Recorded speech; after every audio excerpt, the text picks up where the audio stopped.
बिस्मिल्लाहिर्रहमानिर्रहीम। Dear student, अस्सलाम वालेकुम। उम्मीद है कि आप सब खैरियत से होंगे। आज ये हमारा लेक्चर नंबर 13 है। लास्ट में हमने सबक नंबर 6 उर्दू अदब में ईद उल फितर के मुश्किल अल्फाज के मायने किए थे। आज हम इसकी सलीस करेंगे। सफ़ा नंबर 42 पर मौजूद फर्स्ट पैराग्राफ की यहाँ से हम लोग सलीस करेंगे। सलीस का तरीक़ाकार आप लोगों को पता है। सबसे पहले हवाला मतन लिखा जाता है, फिर मुश्किल अल्फाज के मायने लिखे जाते हैं और फिर साक़ो सबाक लिखे जाते हैं। उसके बाद सलीस की जाती है।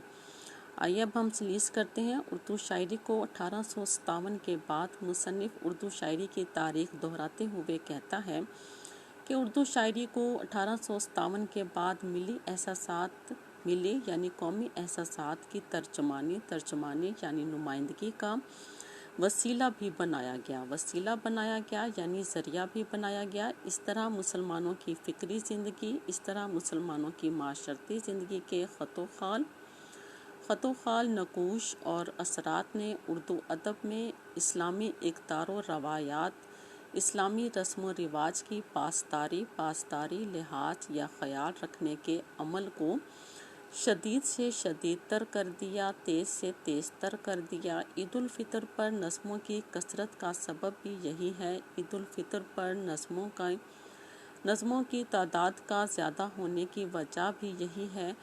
और शोरा उदबा ने, शायरों और अदीबों ने जब तख्लीकी जौहर, जब अपनी नए कमालात या नई खूबियाँ दिखाने के हवाले से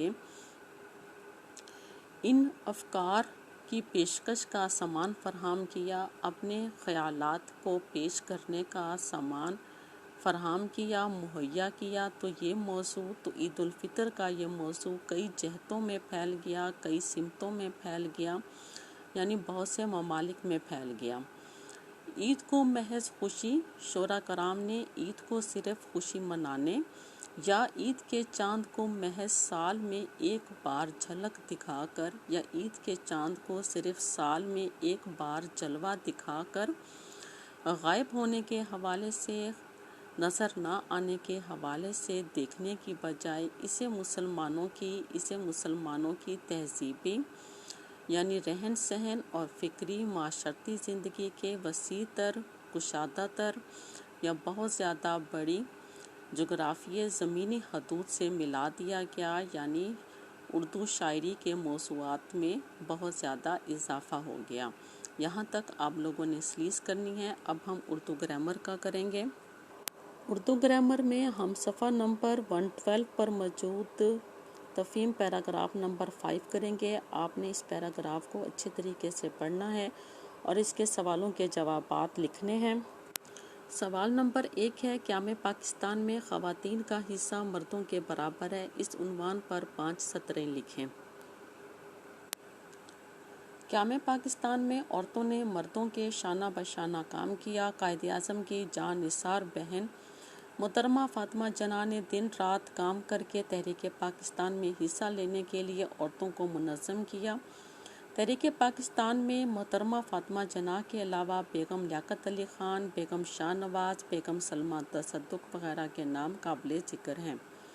इन ख़वातीन ने कदम कदम पर कायदे आज़म का साथ दिया और जहाँ ज़रूरत महसूस हुई अमली तौर पर मैदान अमल में हिस्सा लिया। सवाल नंबर 2, दस्ते रास्त और हरावल दस्ते से क्या मुराद है? दस्ते रास्त का मतलब है सीधा हाथ, इससे मुराद है साथी और मददगार। हरावल दस्ते से मुराद है फ़ौज का सबसे अगला दस्ता। मोहतरमा फ़ातिमा जना कायदे आज़म की दस्ते रास्त और तहरीक आज़ादी में ख़वातीन के हरावल दस्ते की लीडर थीं। सवाल नंबर 3, माँ के फ़राइज़ क्या हैं और मोहतरमा मादरे मिलत का मर्तबा क्या है? माँ के फ़राइज़ व किरदार में ये बात शामिल है कि वो अपनी औलाद की अच्छी परवरिश करे, अच्छे अखलाक अपनाने की नसीहत करे और उनके आराम व सुकून का ख्याल रखे। इस संबंध में मोहतरमा फ़ातिमा जना का मर्तबा बहुत बुलंद है, क्योंकि उन्होंने मुल्क व मिल्लत के लिए दिन रात मेहनत करके एक मिसाली माँ का किरदार अदा किया।